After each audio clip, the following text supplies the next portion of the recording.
Your cigar goes out, the burn looks uneven, maybe the draw feels a little tight, and at some point, you've probably wondered, is this a bad cigar, or am I doing something wrong?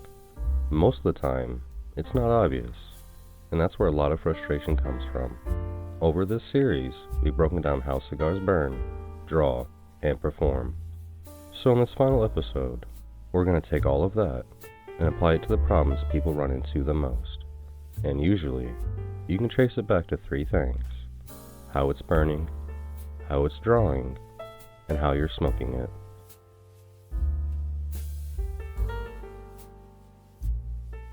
One of the most common things you'll hear is, "This cigar keeps going out.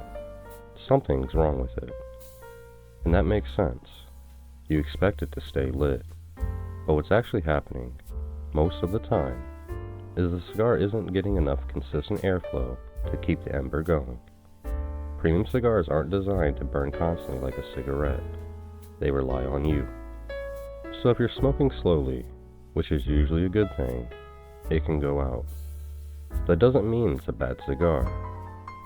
Now, where this can be an issue is if it keeps going out quickly, even with steady draws. Then you might be looking at a density or construction problem. But in most cases, this comes back to pace. So instead of rushing to fix it, just relight it cleanly and keep your draws consistent.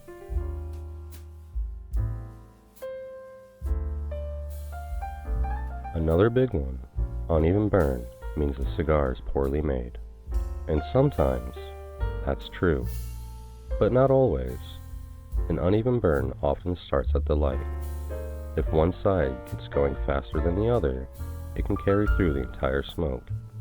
It can also come from wind, how you're holding it, or even how often you're drawing. What happens is people see it and immediately fix it. Touch it up, rotate it, keep messing with it. But a lot of the time, if you just let the cigar settle, it'll correct itself. This is where burn versus pace overlap. Now, if it keeps getting worse over time, or starts tunneling, that's when you step in. But early on, restraint usually gives you better results than constant correction.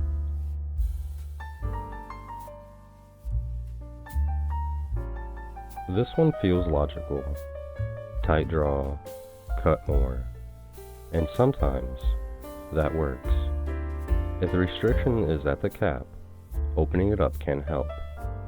But if the issue is deeper in the cigar, cutting more won't fix it. And now, you've removed too much of the cap, which can lead to unraveling, or a loose draw later on. So instead of immediately cutting more, pay attention to the draw itself. Is it slightly resistant or completely plugged? Because those two are very different problems. A slight resistance is normal. A fully plugged cigar, now that's different. And that's where tools or gentle massaging might help more than cutting.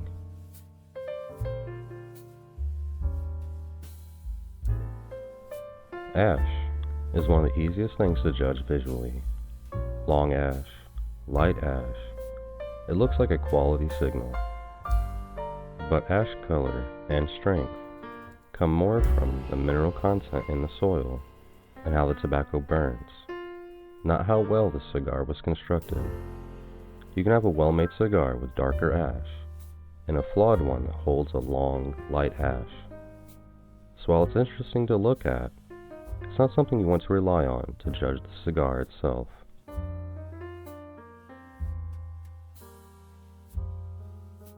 This one's easy to assume. If a cigar costs more, it should perform better.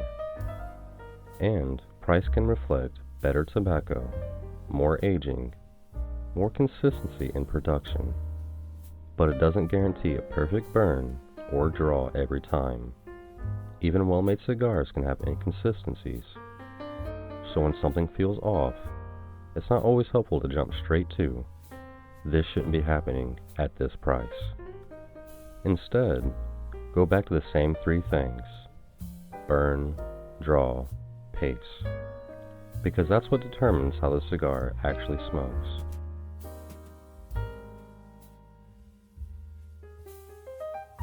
A lot of people hesitate to relight. They feel like once it goes out, the experience is ruined. But relighting doesn't ruin a cigar. What can affect the flavor is letting stale smoke sit in the foot before you relight. So, if it goes out, tap off the ash, give it a clean relight, and keep going. This comes back, again, to pace and burn, not something being permanently wrong.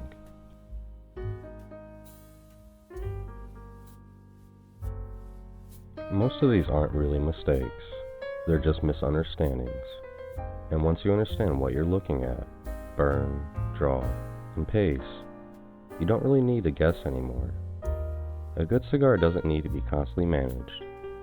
Most of the time, it just needs to be understood. There's always more to learn with cigars.